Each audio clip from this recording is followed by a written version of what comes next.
तमाम साथियों को बहुत बहुत धन्यवाद।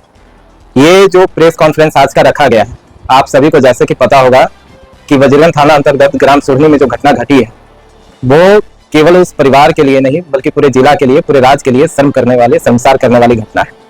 6 तारीख की रात्रि को एक दलित परिवार के यहाँ, जिस घर में खुशियों का माहौल था, केवल एक जाति आधारित गाना बजाने को लेकर के उसके पूरे परिवार को वर्चस्व रखने वाले, सामंतवादी मानसिकता रखने वाले, जाति मानसिकता रखने वाले कुछ गुंडों के द्वारा, अपराधियों के द्वारा पूरे परिजन के साथ बर्बरता तरीके से मारपीट किया जाता है। जिस परिजन में खुशियों का माहौल था, जिस घर में उनके परिवार के कई अन्य परिजन बाहर से आए हुए थे, परिवार के रूप में आए हुए थे, उन सभी को भी नहीं छोड़ा गया। लगभग 1 दर्जन भर लोग गंभीर रूप से घायल थे और मगध मेडिकल में उनको भर्ती करवाया गया।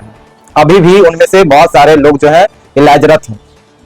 लेकिन समझने वाली बात यह है कि अपराधी तो घटना को अंजाम दे दिए, लेकिन जिनके ऊपर यह जिम्मेदारी थी, जिस वर्दीधारियों के ऊपर, उनके द्वारा जो चूक की गई है, उस चूक के खिलाफ भी हमारे आवाज उठाने का काम किया था।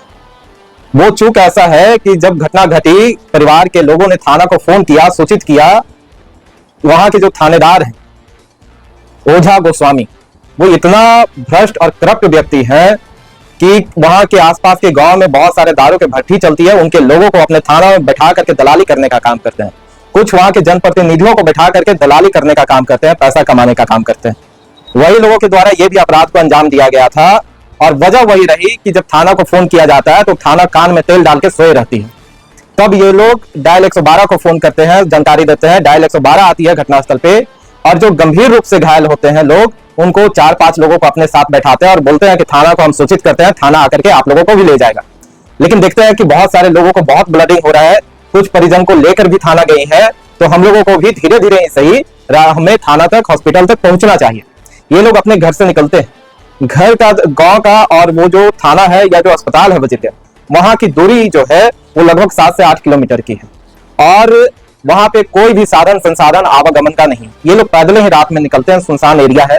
वहां पे थाना को सूचना मिलने के बाद फिर थाना भी आती है, थाना का भी एक गाड़ी आता है और उनके कुछ परिजनों को फिर अपने साथ बैठाता है। गाड़ी में जगह होते हुए भी जो पीड़िता है, जिनके साथ सामूहिक दुष्कर्म का मामला है, उनको हाथ पकड़ के उस थाना के कर्मियों के द्वारा उस सुनसान जगह पे सड़क पर उतार दिया जाता है और कहता है कि तुम्हारे साथ कोई घटना नहीं घटी है, तुम घर वापस जाओ। आप समझिए कि आधी रात में सुनसान जगह पे महिला को जगह रहते हुए गाड़ी में आप उतार दिए और उसी का परिणाम ये हुआ कि वहां से एक अपराधी के संगत में रहने वाले व्यक्ति जा रहा था। वो देखा कि अनंत पासवान जो पीड़िता के पति हैं, वो अपने परिवार के साथ थाना को जा रहे हैं। तो ये लोग उन अपराधियों को सूचित करता है कि अनंत पासवान अपने परिवार के साथ थाना जा रहा है। इनके अंदर का जो है अहम जाग जाता है कि हम लोग इतना पावरफुल हैं, हमारे अंदर में थाना रहती है, हमारे अंदर में यहाँ के अधिकारी रहते हैं और इनकी इतनी हिम्मत कि ये लोग जाकर के हमारे खिलाफ मुकदमा दर्ज करवाएंगे।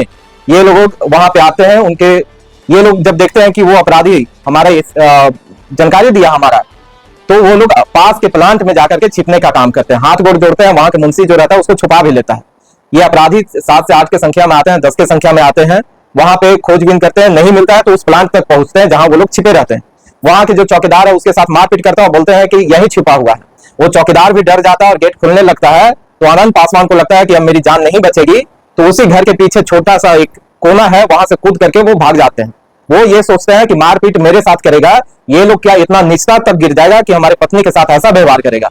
वो लोग जाते हैं, अनंत पासवान जब नहीं मिलते हैं तो उनकी पत्नी के साथ ये लोग सामूहिक दुष्कर्म करने का काम करते हैं, जैसा कि आरोप उनकी पत्नी के द्वारा लगाया गया है।